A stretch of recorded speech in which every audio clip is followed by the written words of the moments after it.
거룩하신 하나님, 오늘 말씀을 듣고 깨닫는 주님의 제자로 예수님을 따라가는 주의 제자가 되게 하옵소서. 예수님의 이름으로 기도합나이다. 아멘. 오늘 누가복음 18장의 말씀은 말씀을 깨닫지 못하는 제자들, 말씀의 능력을 경험한 맹인에 대해서 나와 있습니다. 주님의 말씀을 듣고 깨달을 수 있다면 얼마나 귀한 은혜일까요? 그러나 오늘의 말씀은 제자들이 말씀을 듣기는 들어도 깨닫지 못했다고 말하고 있습니다. 그와 반면에 한 맹인은 말씀을 능력으로 경험하는 귀한 기적을 경험했다는 것입니다. 특별히 누가복음의 내용들을 잘 보면 여러 이야기들이 나오는데 그 이야기들이 서로 어떤 상반된 이야기를 통해서 그 등장인물들 간에 어떤 비교를 하거나 대조적인 모습들을 많이 보여주고 있습니다. 어떻게 보면 제자들이 예수님의 말씀을 더 잘 깨닫고 더 변화되고 또한 주님의 감동을 주고 그래야 되는데 오히려 예상치 못했던 사람들, 이방인들, 때로는 처음 예수님을 접하는 자들, 오히려 그들이 주님의 감동이 되고 주님의 은혜를 경험하는 경우가 많다라는 것이죠.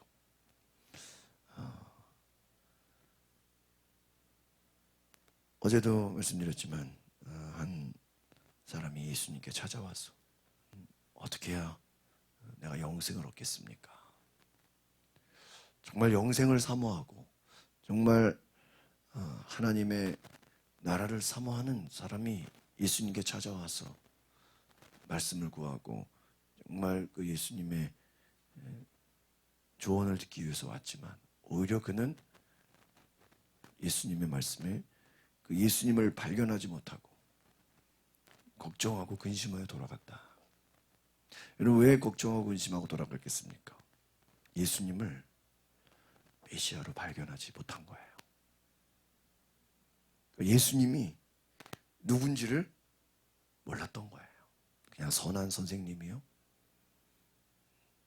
그냥 좋은 분으로. 정말 예수님만이 절대적인, 예수님만이 유일한 하나님의 아들, 메시아, 정말 하나님이 보내신 정말 이 복음의 비밀, 이 성경이 말하고자 하는 그 놀라운 분 몰랐던 거예요. 아마 나중에 알았다 그러면 굉장히 후회했을 거예요. 성경은 예수님이 숨겨진 보화와 같은 놀라운 이 복음의 비밀인 것을 말해주고 있습니다. 그런데 그것을 아는 자가 많지 않다는 거예요. 여러분, 예수님을 발견하는 놀라운 은혜가 있기를 바랍니다. 구원의 은혜, 복음의 은혜를 발견하시길 바랍니다. 31절, 32절 같이 보겠습니다. 시작. 예수께서는 12제자를 곁에 불러놓고 말씀하셨습니다. 보라, 우리는 예루살렘으로 올라간다. 예언자들이 인자에 대해 기록한 모든 것이 이루어질 것이다.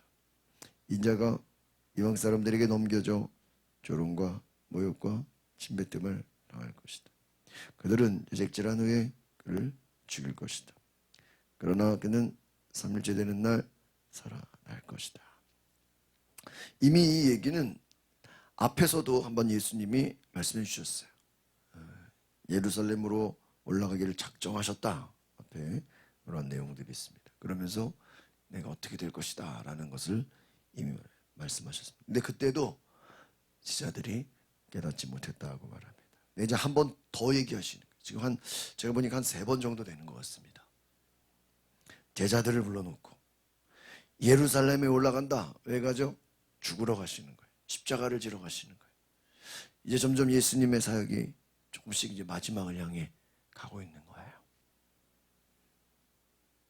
예수님이 오신 것은 오늘 31절의 말씀, 예언자들이 기록한 모든 그 구약의 예언의 말씀을 성취하시는 거예요. 여러분, 예수님이 하시는 말씀, 행동, 심지어는 어디에 가서 누구를 만나는 그 모든 일들도 다 하나님의 말씀을 이루기 위함이다라는 것입니다. 그냥 우연히 되는 일이 아니라는 거예요. 하나님의 말씀에 그 구약의 모든 말씀들을 다 이루기 위해서 예수님의 탄생부터, 또 예수님의 성장 과정부터, 또 예수님의 공생의 사역으로부터, 또 어디 가면 누구를 만나고 어디 가면 누구를 또 가르치고 하는 모든 일들이 그냥 되어지는 게 아니다라는 것입니다. 심지어는 예수님이 어떤 길에 가다가 우연히 만나는 것 같지만 주님은 그것이 우연이 아니고 예수님의 계획 가운데는 다 그것을 이루기 위함이에요. 어떻게 보면 여러분, 우리의 삶도 우연처럼 계획하지 않은 일이 일어나는 것 같지만 그 속에 깊은 의미를 보면 하나님의 뜻과 섭리가 있는 줄 믿습니다. 우리는 이해할 수 없는 일들이 막 벌어지고 막 우리 주변에 일어나는 것 같지만 하나님은 그러한 일들을 통해서 하나님이 하고자 하시는 일들이 있다는 것입니다. 예언자의 기록한 모든 것을 이루는 것이, 그러기 위해서 예루살렘에 가시는 거예요. 그러니까 제자들은 지금 예수님이 움직이는 모든 것이 그 말씀의 성취인 것을 몰라요. 제자들은 어떻게 보면 그냥 예수님이 예루살렘으로 가면 요즘 무슨 대통령 선거하는 것처럼 한 자리 얻어서 왕으로 군림한다고 생각해요. 그들이 생각하는 하나님의 나라는 로마로부터 독립을 하고 또 왕국을 세우고 실제로 어떠한 현실의 어떤 정치적이고 어떠한 사회 경제 문화를 바꿀 수 있는 그러한 통치로 생각하고 있어요. 그러나 예수님은 실제 현실에서의 그러한 정치적인 그런 왕권을 잡는 것이 아니죠. 예수님은 죽으러 오신 거예요. 예수님은 우리를 대신해서 십자가에서 자기 몸을 내어놓으시러 오셨다는 거예요. 그러기 위해서는 오늘 32절의 말씀, 인자가 이방 사람들에게 넘겨져 조롱과 모욕과 침뱉음을 당할 것이다. 제자들은요, 이게 믿어질 수가 없어요. 예수님은 기적의 하나님의 아들이기 때문에 그냥 어떻게 예수님이 조롱을 받고 모욕을 당하고 침뱉음을 당할 것인가. 그것도 이방 사람들이, 로마 사람들이 막 예수님을 잡아서 죽이려고 한다는. 33절에 보니까 채찍질하고 그를 죽일 것이다. 예수님은 예루살렘에 올라가면 많은 모욕과 침뱉음과 조롱을 당하고 죽임을 당할 것이다. 그리고 3일째 살아날 것이다. 지금 예수님은 자신이 어떻게 될 것을, 어떻게 보면 복음의 그 깊은 비밀을 말씀해 주고 있습니다. 거기에 대해서 진지하게 생각하거나 이것이 어떤 의미인지를 전혀 알지 못한다는 거예요. 34절을 같이 보겠습니다. 시작. 그러나 제자들은 이 말씀을 조금도 깨닫지 못했습니다. 이 말씀의 뜻이 그들에게 숨겨져 있기에 제자들은 예수께서 하시는 말씀을 이해하지 못했습니다. 참, 이 34절 중요한 말씀인 것 같아요. 예수님이 지금 장차 자기에게 벌어질 그 앞으로의 되어질 일들을 이야기하는데 지금 이것이 제자들에게는 깨닫지 못한다. 지금 제자들은 이것을 들어도 무슨 나중에 뭐 몇십 년 뒤에 뭐 일어날 이것이 정말 이 장차 금방 될 거라고 생각지도 못하고 깨닫지도 못하고 예상하지도 못했다는 거예요. 알 수도 없었다는 거예요. 이해하지 못했다는 것이죠. 숨겨져 있었기 때문에 예수께서 하신 말씀을 이해하지 못했다는 거예요. 이걸 보면서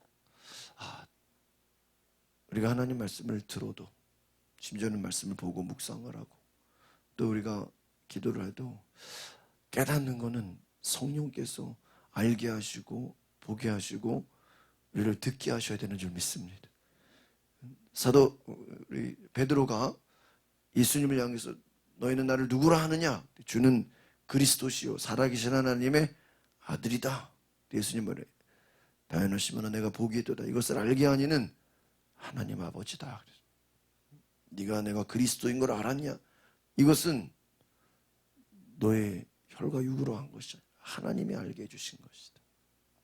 그러니까 여러분 진리를 깨닫는다는 것 이건 사람의 힘으로 되지 않는다는 것. 그러니까 여러분 참으로 우리가 예수 그리스도를 발견한다는 것은요 정말 여러분이 복음을 듣고 말씀을 알고 정말 하나님의 말씀 속에서 내가 진리를 깨닫는다는 것은요 너무나 귀한 일이에요. 이것은 정말 그냥 다 들었다고 깨닫는 게 아니라는 거예요. 아무리 성경을 봐도 깨닫지 못하는 사람이 있어요. 또 한 번 성경을 읽어도 깨닫는 사람이 있어요. 똑같이 말씀을 들어도 깨닫는 사람이 있고 깨닫지 못하는 사람이 있다고 말해주고 있는 것입니다. 숨겨져 있기 때문에. 그러니까 여러분 믿음은 모든 자의 것이 아니고 복음은 모든 자의 것이 아니에요. 아무리 들어도요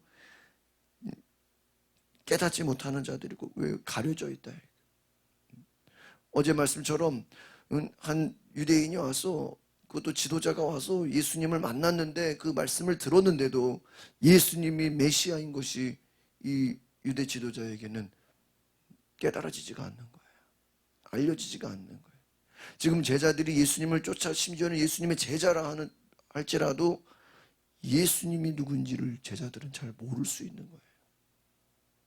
어떻게 보면 우리도 평생 신앙생활을 하고 수십 년 동안 교회 다니고 봉사도 하고 여러 가지 바쁘게 신앙생활을 하는데 우리 속에서 예수님이 누군지를 모를 수 있다. 그거 얼마나 심각한 겁니까? 수십 년 교회 다니면서도 예수님이 누군지 모른다면 얼마나 심각한 일입니까? 여러분 성령께서 깨닫게 하셔야 되는 줄 믿습니다. 여러분 예수님 없이도요 얼마든지 교회 생활할 수 있어요. 여러분 예수님이 누군지 몰라도요 얼마든지 교회에서 활동할 수 있어요. 예수님을 만나시고 예수님을 발견하시기를 바랍니다. 반면에 오늘 또 등장하는 맹인, 그는 예수님을 경험한 사람이에요. 앞에서 제자들과 정반대의 사건이 일어나죠. 35절 37절 보겠습니다. 시작. 예수께서 여리고에 가까이 이르셨을 때 길거리에 보지 못하는 한 사람이 앉아 구걸하고 있었습니다. 그는 많은 사람들이 지나가는 소리를 듣고 무슨 일인지 물었습니다. 사람들이 나사렛 예수가 지나가신다라고 말해 주었습니다. 여러분 이 여리고에 가까이 이르렀을 때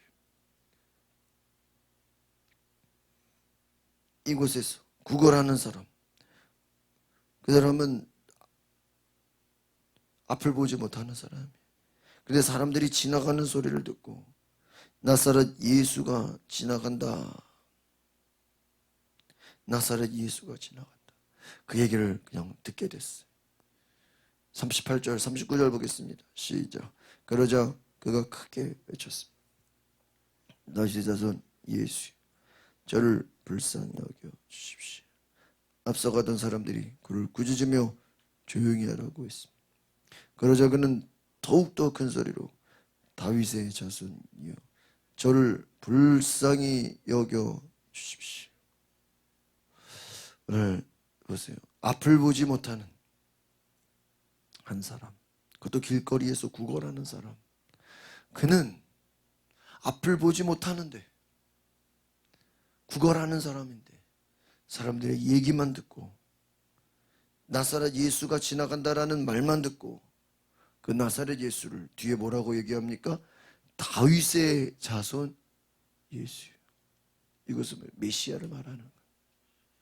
구원자를 말하는 거예요.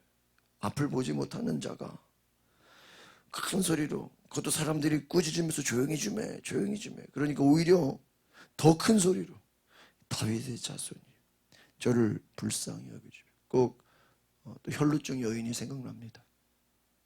많은 사람들이 예수님을 따라가고 있어서 만날 수 없고 만질 수 없는데 믿음으로 예수님 오셀에 손을 댄 그 여인, 마찬가지로 앞을 보지 못하는 한 사람이, 구걸하는 사람이 예수님을 향해서 다윗의 자손이여 나를 불쌍히 여기소서. 오늘 이 고백 주님이 기뻐하시고 주님이 들으신 줄 믿습니다. 앞에서 제자들은 예수님을 눈으로 보고 있지만 예수님이 얘기를 해줘도 지금 앞으로 지금 내가 죽을 것이다, 3일 만에 부활할 것이다, 내가 이방인들의 손에 넘겨질 것이다 라고 얘기해도 깨닫지를 못했는데, 반면에 길에서 구걸하는 한 사람은 나사렛 예수라는 말만 듣고도 그 예수님을 향해서 다윗의 자손이야, 구원자 메시아야, 오히려 복음을 발견한 사람은 이 맹인이라는 거예요. 예수님의 제자들은 예수님이 누군지를 몰라요. 또 앞에서 나오는 부자 청년인지 지도자인지 이 사람도 예수님이 누군지를 몰라요. 그런데 맹인은 예수님이 누군지를 안다는 거예요. 여러분, 이게 얼마나 황당합니까? 교회 오래 다닌 사람은 예수님을 모르고, 어디서 전도를 받은 사람은 예수님을 만나서 예수님을 알고 교회로 온다면 얼마나 놀라운 일입니까? 40절부터 42절, 41절 두 절 보겠습니다. 시작. 예수께서 가던 길을 멈추고 그 사람을 데려오라 하고 명령하셨습니다. 그가 가까이 다가오자 예수께서 물으셨습니다. 내가 너에게 무엇을 해주기를 원하느냐? 그가 대답했습니다. 주여, 다시 보고 싶습니다. 여러분, 예수님은 이 여리고를 지나가면서 어떻게 보면 이 맹인을 만나기 위해서 간 것이 아닐까. 또 그 뒤에 나오는 이제 삭개오라는 사람이 더 나오게 됩니다. 예수님은 삭개오를 먼저 부르죠. 내려오라.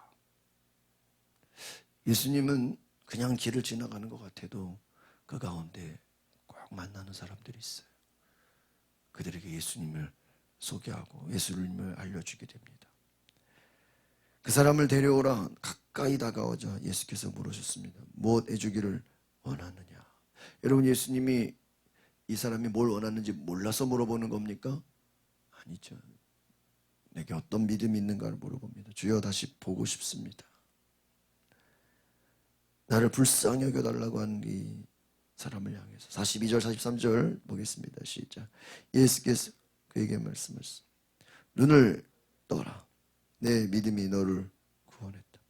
그러자 그는 곧 보게 됐고 하나님께 영광을 돌리며 예수를 따라갔으니 이 광경을 본 사람들도 모두 하나님을 여기서 중요한 건 뭐죠? 이 앞을 보지 못하는 맹인, 믿음으로 눈을 떴어요. 근데 이미 이 사람은요, 영적으로 예수님을 본 사람이나 마찬가지예요. 그 육체의 눈이 떴습니다. 육신의 눈이 떴죠. 어떻게 됐습니까? 보게 됐고 하나님께 영광을 돌리고 예수를 따라갔습니다. 그런데 어제 말씀드렸던 부자 청년, 그 지도자는 네 가진 것을 팔아서 다른 가난한 사람들에게 나눠주고 나를 따라라. 그런데 재산이 많은 거로 걱정하고 근심하며 예수님을 따라가지 못하고 돌아갔다. 그런데 길거리에 구걸하는 이 사람은 믿음으로 주님, 나를 불쌍히 여겨주십시오. 눈이 떠지고 그는 예수님을 따라갔다. 유대인 지도자는 예수님께 찾아왔지만 그를 따라가지 못했고, 이 길거리의 맹인은 예수님을 따라갔다는 것입니다. 그리고 하나님을 찬양했다는 것입니다. 어떻게 보면 넌 잔치의 비유처럼 잔치에 와야 될 사람은 오지 않고 초청받지 않는 다른 사람들이 잔치에 참여하는 것과 같은 거예요. 정말 하나님 보실 때 구원받아야 될 사람은 오히려 구원을 놓치고 있고 예상하지 못한 사람들이 구원을 받는 거예요. 오늘 복음의 역사는 이와 같습니다. 오늘 우리가 하나님 앞에서 정말 우리도 예수님을 발견하고 예수님을 만나고 예수님을 따라가는 귀한 은혜가 있기를 소망합니다. 그래서 하나님, 내가 겸손히 오늘 주님을 향해서 나를 불쌍히 여겨달라고 고백하는 오늘 이 길거리의 맹인과 같이 내가 주님을 사모합니다. 내가 주님 만나기를 원합니다. 복음의 능력을 경험하게 하옵소서. 예수님을 만나게 하옵소서. 예수님 내 안에 오셔서 위대한 일을 행하여 주소서. 내가 예수님을 따라가게 하옵소서. 그 주님을 따라가는 삶이 되게 해달라고 오늘 간절히 사모하는 믿음으로 나아가는 주의 백성 되시길 바랍니다. 기도하겠습니다. 거룩하신 주님, 겉으로는 화려해 보이고 율법을 지키고 십계명을 다 지키고 재산이 많은 그 부자는 예수님을 발견하지 못하고 예수님을 따라가지 못했습니다. 또한 예수님의 제자들도 예수 말씀을 듣기는 듣는데 깨닫지를 못했습니다. 그러나 길거리에서 구걸하는 그 맹인은 예수님이 누군지를 알았고 예수님을 발견하고 그 눈이 떠서 예수님을 따라갔습니다. 주여, 우리도 이 맹인과 같이 예수님을 발견하고 예수님을 따라가고 주님 앞에서 겸손히 나를 불쌍히 여겨달라고 간절히 기도하는 진정한 주님이 인정하시는 믿음의 사람이 되게 하옵소서. 내 믿음이 너를 구원했다고 말씀하시는 거죠. 우리의 믿음을 더하여 주시옵소서. 우리의 믿음 없음을 용서하여 주시옵소서. 진정한 주님이 인정하시고 주님이 기뻐하시는 믿음이 되게 하옵소서. 예수 그리스도의 이름으로 기도하옵나이다. 아멘. 오늘 이 시간에 우리가 말씀을 생각하면서 기도하시되, 하나님, 나도 맹인과 같이 주님을 향해서 주여 나를 불쌍히 여기소서. 주여 나를 불쌍히 여기소서. 오늘 내 믿음이 나를 구원하게 하옵소서. 내 믿음으로 하나님, 작은 믿음이지만 나를 변화시켜달라고, 예수님 따라가는 인생으로 변화시켜달라고 우리 다같이 주여 한 부르고 동성으로 기도하겠습니다. 주여, 거룩하신 하나님, 주님을 따라가게 하옵소서. 주님을 만나게 하옵소서. 주여 나를 변화시켜 주시옵소서. 주님만을 바라보게 하여 주시옵소서. 성령이여 온전히 하나님의 뜻에 온전히 나를 변화시켜 주시옵소서. 주님을 사랑합니다. 주님을 찬양합니다. 주여 나를 불쌍히 여기소서. 주여 나를 불쌍히 여기소서. 부족한 우리의 마음 주님을 발견하게 하시고